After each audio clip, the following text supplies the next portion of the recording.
How We Think and Learn, From Perception to Cognition by Aslan Adnan, M.A., Wednesday, 20 May 2026.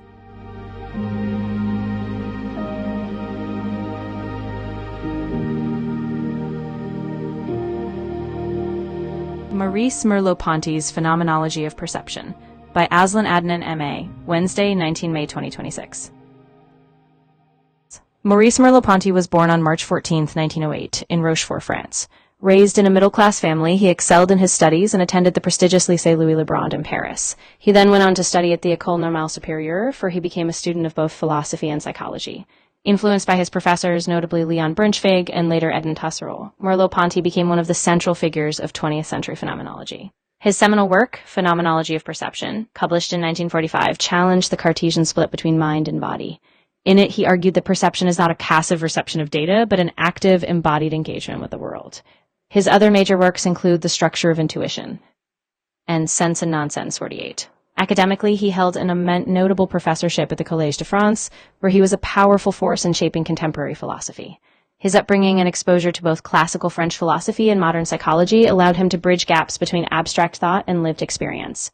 Merleau-Ponty's legacy endures in phenomenology, existentialism, and cognitive science. His insistence on the embodied nature of perception opened new avenues for exploring how we make sense of ourselves in the world. The Structure of Behavior, La Structure du Comportement. Maurice Merleau-Ponty's The Structure of Behavior, published in 1942, marks a pivotal early moment in his intellectual development. In this work, Merleau-Ponty confronts the dominant paradigms of his era, particularly the behaviorist, mechanistic views of human action, and offers a radical reinterpretation of behavior. Rather than treating behavior as a set of automatic responses to external stimuli, Merleau-Ponty situates behavior in a field of subjective, embodied engagement. This shift laid the groundwork for his later, more mature phenomenology. In The Structure of Behavior, Merleau-Ponty begins by critiquing the reflexive psychology that was prevalent in the early 20th century. Behaviorists like Pavlov and Watson approached human and animal behavior as a predictable chain of stimulus and response, reducing complex actions to mechanical reactions. Merleau-Ponty saw this as a dangerous oversimplification. He argues that behavior is not a mere chain of mechanical reflexes, but a purposeful, directed attempt to grasp the world. This insight came from his fascination with the way perception is always active, an engagement in which the body and the world are intertwined. The book is structured in a dialectical manner, beginning with a critique of reflexes and instinct, and moving toward a more nuanced understanding of intentionality. Merleau-Ponty introduces the idea of structure, not as a static system, but as a dynamic field. For him, behavior is structured not from above by some rational will, but from within, emerging from an organism's intentional grasp of its environment. In this way, he anticipates later developments in systems theory and cybernetics, where behavior is seen as a self-organizing process within a field. Another key concept in The Structure of Behavior is the idea of chiasm, the intertwining of subject and object. Though he would later elaborate on this concept, it emerges here as an embryonic notion. Perception does not place us outside the world, observing it objectively, but entangles us within it. This intertwining means that every act of behavior is both an attempt to reach out to the world and a way of being shaped by it. The Structure of Behavior also addresses the development of movement and the emergence of habits. Merleau-Ponty observes that even the most basic acts, grasping a pen, walking across a room, are not just mechanical responses. They involve a tacit knowledge, a bodily know-how that precedes conceptual understanding. These habits, he claims, form a bridge between reflex and free purposeful action. Thus, the structure of behavior is never a static scaffold. It is a living, evolving, contextual process.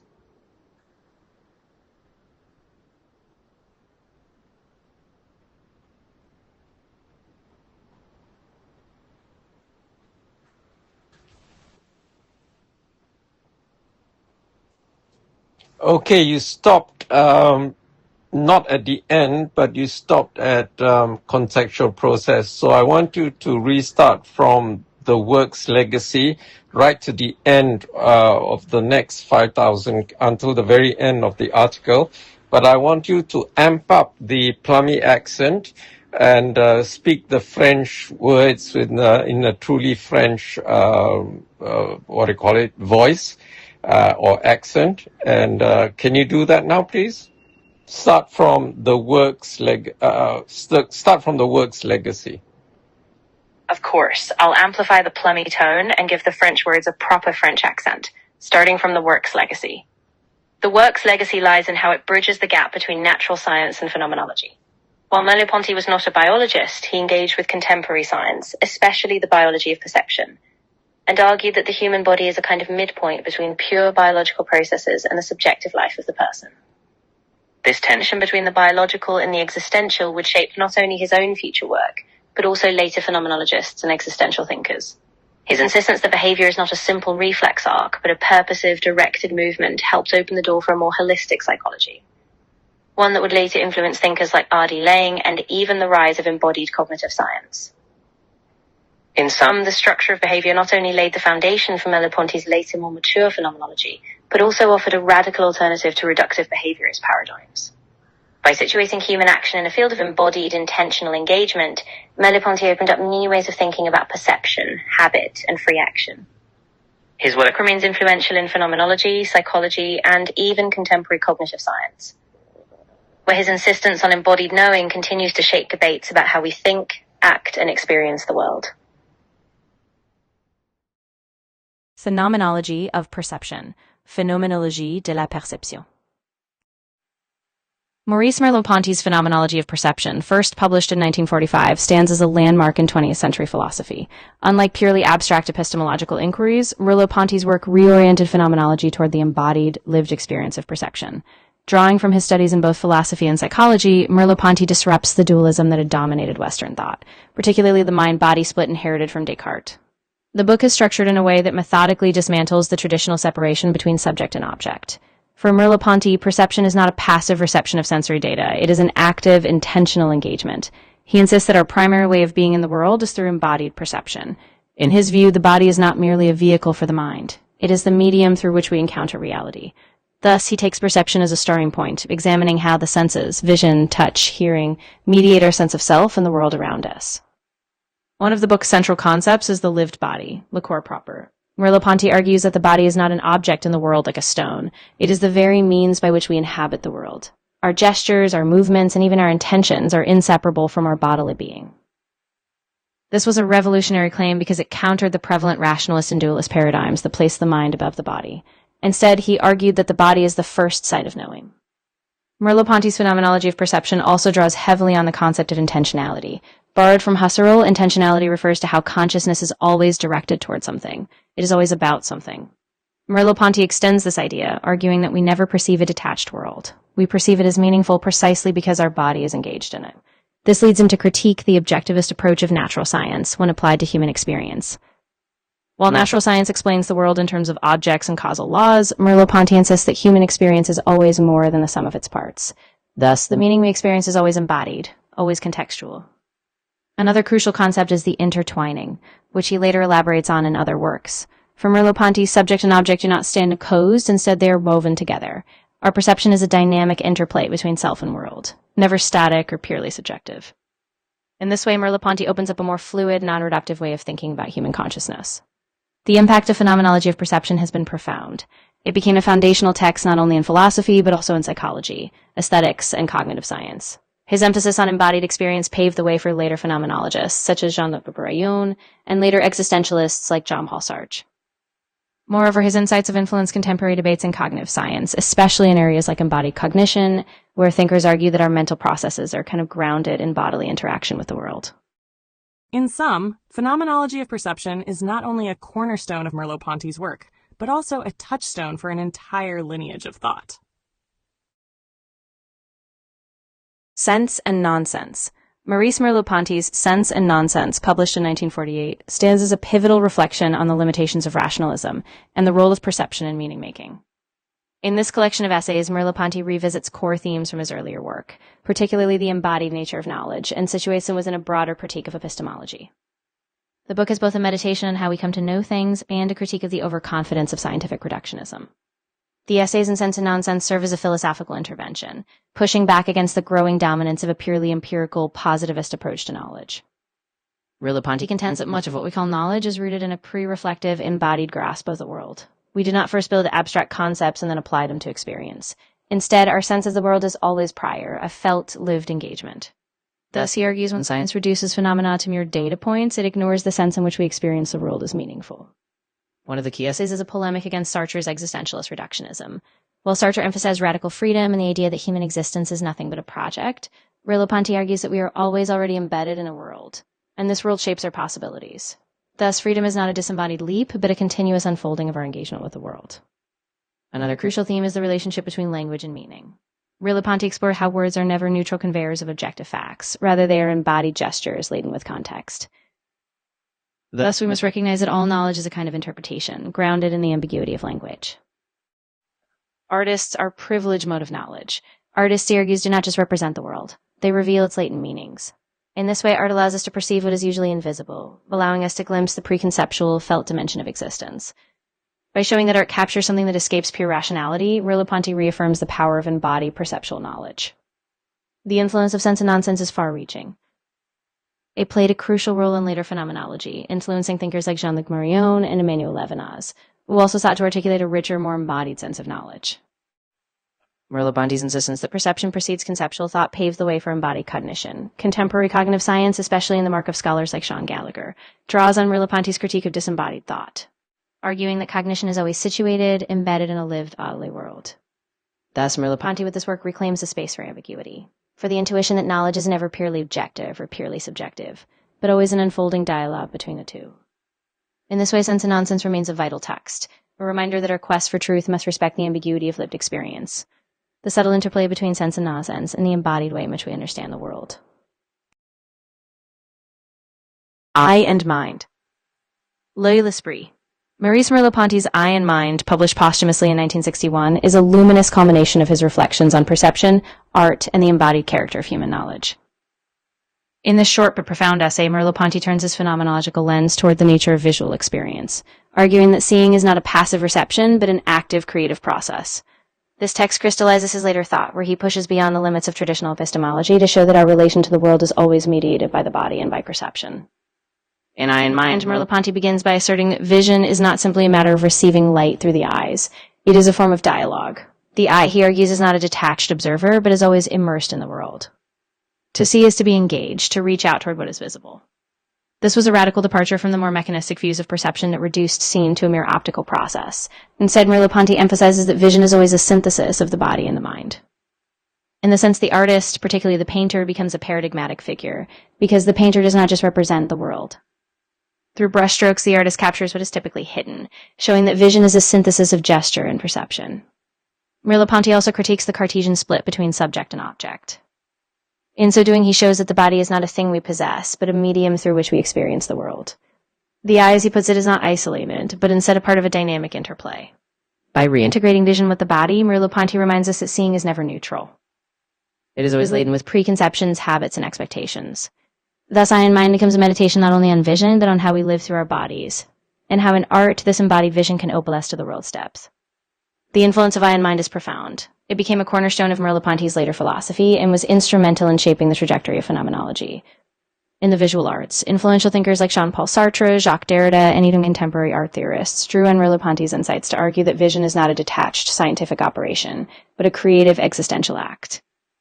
In psychology and cognitive science, the idea that perception is embodied, not just an abstract computation, has shaped the rise of embodied cognition. Thus, Merleau-Ponty's insistence that we must see with our whole being, not just with our eyes, echoes in every exploration of how humans perceive, interpret, and create.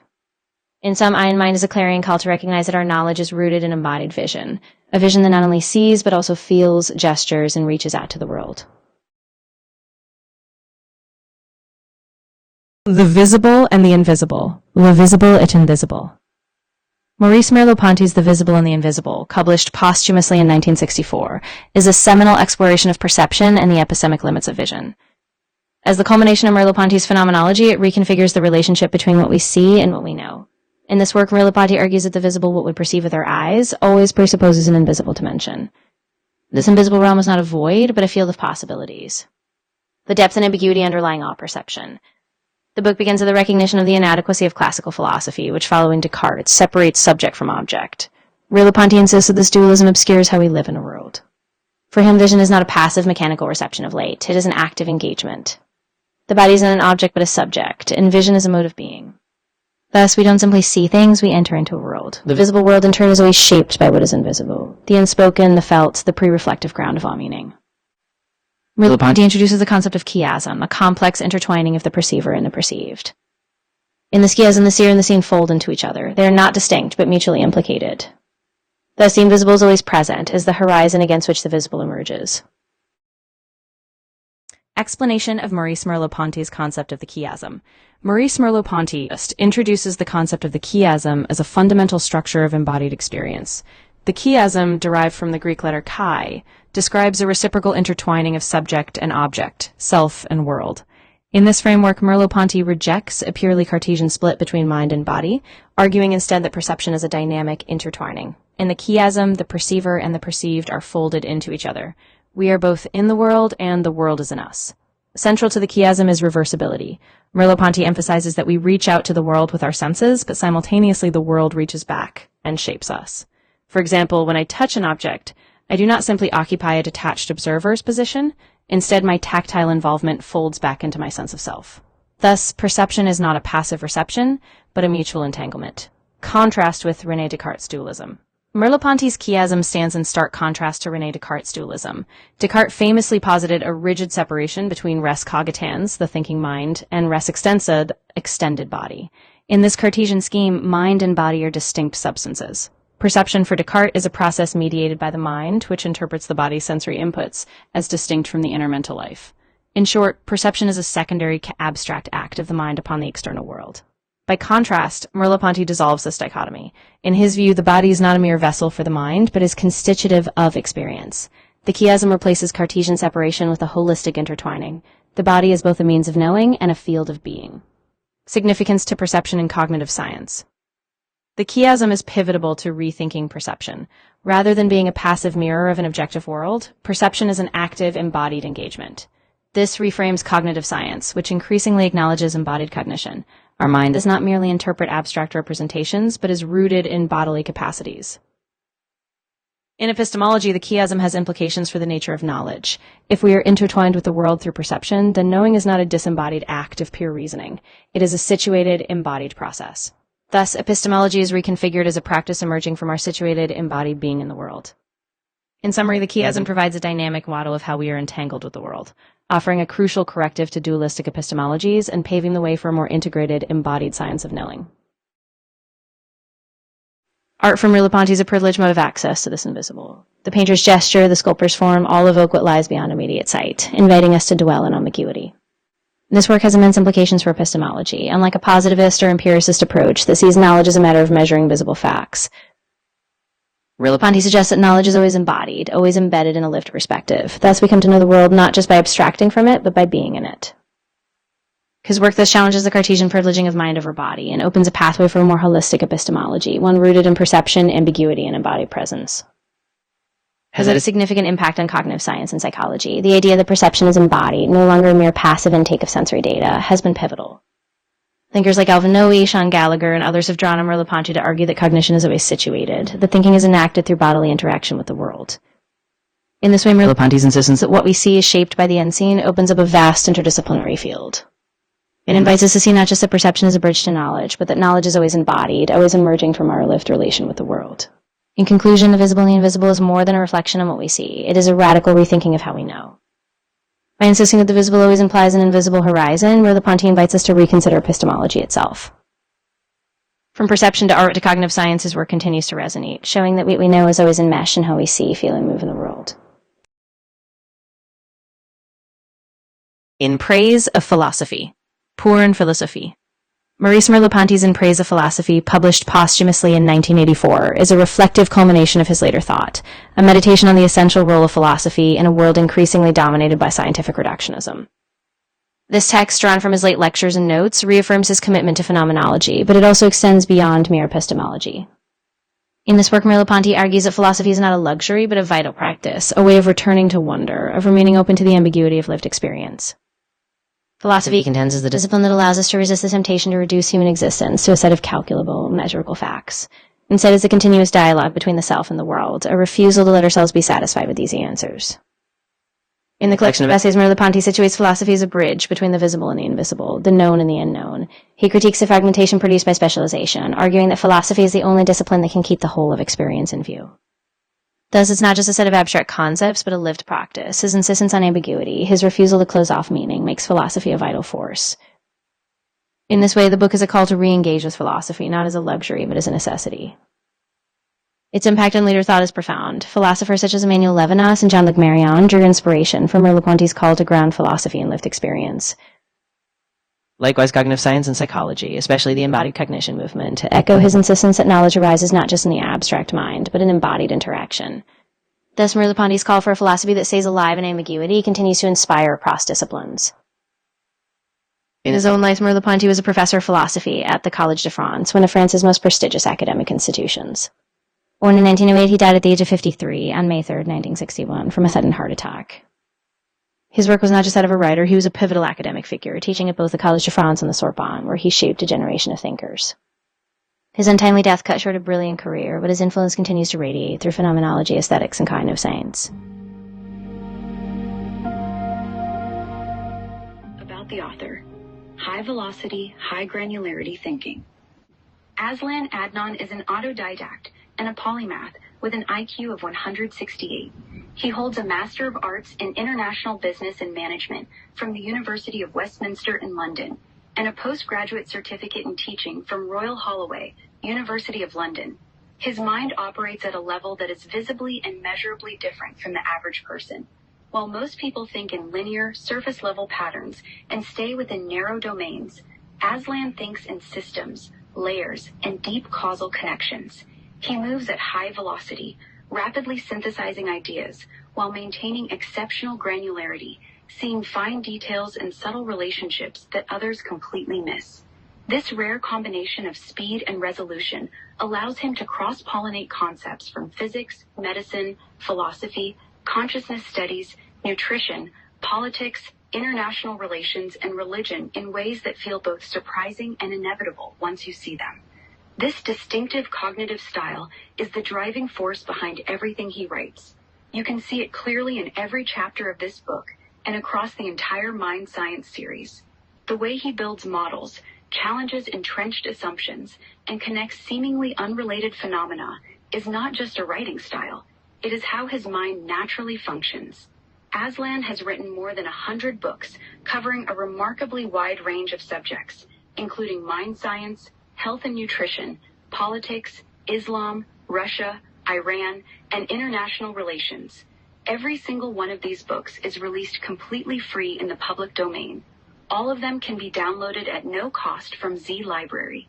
He deliberately places all his writings in the public domain because he believes that powerful, high-resolution ideas should not be locked behind paywalls or controlled by institutions. Knowledge and clarity of thought, in his view, belong to humanity. His goal is simple: to make these ideas freely available to anyone in the world who is ready and willing to engage with them, regardless of their financial situation or background. What you are about to read is therefore not an ordinary book. It is the direct output of a mind that thinks at a fundamentally different resolution. Every page reveals not only new ideas, but a completely different way of seeing and understanding reality itself. This is Aslan Adnan's mind at work. A Writer's Manifesto by Aslan Adnan, M.A. As an agent provocateur and change agent, I write to shift paradigms. Nothing more, nothing less. I draw inspiration from Robert Baden-Powell's parting words, "Leave the world better than you found it." I also take heed of Buckminster Fuller's reminder, not to fight old systems, but to build new ones so compelling that the old becomes obsolete. So here is my pledge. Every book I write enters the public domain the moment it is finished. No royalties, no gatekeeping. Download my work from my Telegram channels, Z Library, and pass it along. Copy it. Quote it. Seed it into every mind that needs it. If you gain something from these words, wonderful. Spread them freely and help someone else along their path. Should you wish to contribute, do so voluntarily. Not more than 5% of what you earn this month. The same principle as T. Harv Ecker's fifth jar. Treat it as a gesture of solidarity, not obligation. Whatever reaches me goes towards my various eye treatments. Keep the rest for yourself, and keep the chain moving forward. This is how we remake the world, one liberated idea at a time.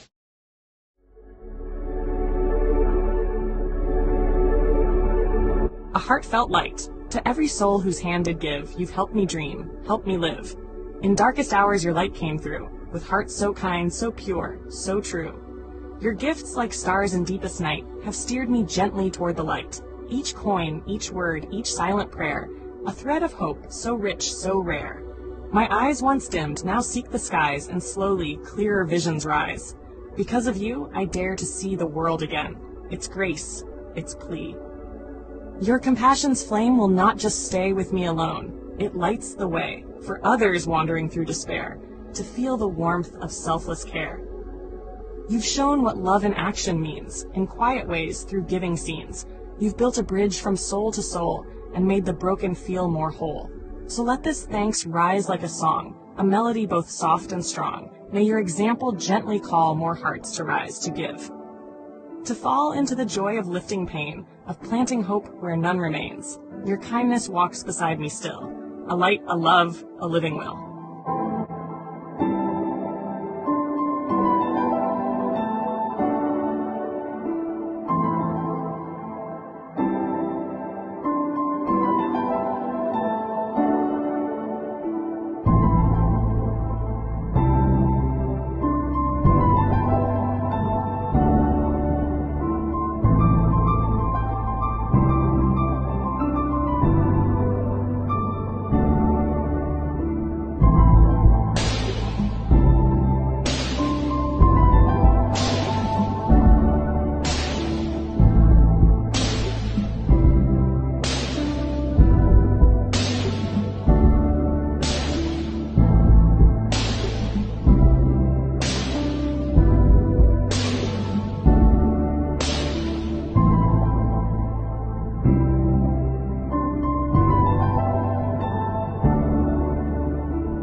Don't forget to hit that subscribe button to show your support.